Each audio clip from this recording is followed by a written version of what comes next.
कभी नरेंद्र मोदी के प्रशंसक थे और अब कांग्रेस के लिए वोट मांग रहे हैं क्रिकेटर वीरेंद्र सहवाग।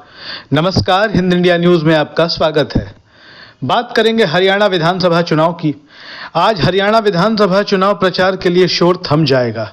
हरियाणा विधानसभा चुनाव के लिए प्रचार का आज आखिरी दिन है और शाम के 5 बजे के बाद अब कोई प्रचार सुनाई नहीं देगा। हरियाणा विधानसभा चुनाव के प्रचार के अंतिम चरण में लगभग तमाम राजनीतिक दलों ने अपने प्रमुख नेताओं को उतार दिया। तमाम साधन संसाधन ऊर्जा झोंक दिया गया। अब बारी जनता की है। हरियाणा में 90 विधानसभा की सीटें हैं और इन्हीं में से एक विधानसभा की सीट है तोशाम से कांग्रेस के टिकट पर चुनाव लड़ रहे हैं अनिरुद्ध चौधरी और अनिरुद्ध चौधरी के लिए प्रचार कर रहे हैं देश के जाने माने क्रिकेटर वीरेंद्र सहवाग। वीरेंद्र सहवाग एक दौर में देश के प्रधानमंत्री नरेंद्र मोदी की काफी तारीफें किया करते थे। वो नरेंद्र मोदी के समर्थक माने जाते थे। हालांकि बाद के दिनों में घटनाक्रम यह भी हुआ कि नरेंद्र मोदी पर उन्होंने निशाना साधते हुए एक ट्वीट भी किया, उसे डिलीट भी किया। लेकिन आज बात करेंगे तोशाम विधानसभा सीट की।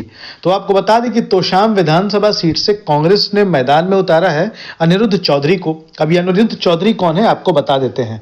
अनिरुद्ध चौधरी भी एक हाई प्रोफाइल सियासी घराने से आते हैं और क्रिकेट जगत से भी उनका नाता रहा है। तोशाम के कांग्रेस के उम्मीदवार अनिरुद्ध चौधरी रणवीर सिंह महिंद्रा के बेटे हैं। जो लोग उम्र में थोड़े ज्यादा हैं, 40 के आसपास हैं और क्रिकेट के शुरू से शौकीन रहे हैं, क्रिकेट की घटनाओं, क्रिकेट की खबरों, क्रिकेट की गतिविधियों से हमेशा रूबरू होते रहते हैं, रणवीर सिंह महिंद्रा उनके लिए कोई अपरिचित नाम नहीं है। रणवीर सिंह महिंद्रा बीसीसीआई के एक जमाने में अध्यक्ष रह चुके हैं और इतना ही नहीं, वो हरियाणा के पूर्व मुख्यमंत्री बंसीलाल के बेटे भी थे रणवीर सिंह महिंद्रा। तो उस रिश्ते के हिसाब से देखें तो पूर्व सीएम बंसीलाल के पोते हैं अनिरुद्ध चौधरी, बीसीसीआई के दिवंगत हो चुके अध्यक्ष रणवीर सिंह महिंद्रा के बेटे हैं अनिरुद्ध चौधरी।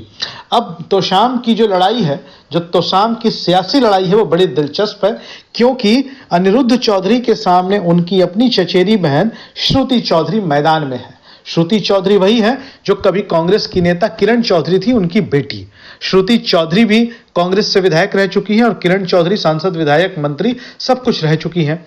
लोकसभा चुनाव के बाद हुए घटनाक्रम में श्रुति चौधरी, किरण चौधरी दोनों ने कांग्रेस छोड़कर भारतीय जनता पार्टी का दामन थाम लिया और अब वो भारतीय जनता पार्टी के नेता हैं। किरण चौधरी जहां बीजेपी की ओर से राज्यसभा जा चुकी हैं, तो वहीं श्रुति चौधरी तोशाम सीट से भारतीय जनता पार्टी के टिकट पर चुनाव लड़ रही हैं और दोनों चचेरी भाई बहनों के बीच ही आपस में मुकाबला यहां पर बताया जा रहा है। अब आपको बता दें कि तोशाम एक ऐसी सीट है जहां से भारतीय जनता पार्टी कभी भी चुनाव नहीं जीती है और वैसे में यहां कांग्रेस का पलड़ा भारी बताया जा रहा है। हालांकि जीतेगा कौन, यह तो चुनाव नतीजों के बाद ही पता चलेगा। लेकिन वीरेंद्र सहवाग कांग्रेस के उम्मीदवार के पक्ष में सामने आए हैं। उन्होंने प्रचार किया है, उन्होंने सोशल मीडिया पर पोस्ट भी किया और अनिरुद्ध चौधरी के लिए वोटों की अपील की है। हरियाणा विधानसभा चुनाव कौन जीतेगा, अपनी राय कमेंट बॉक्स में जरूर लिखिए। धन्यवाद।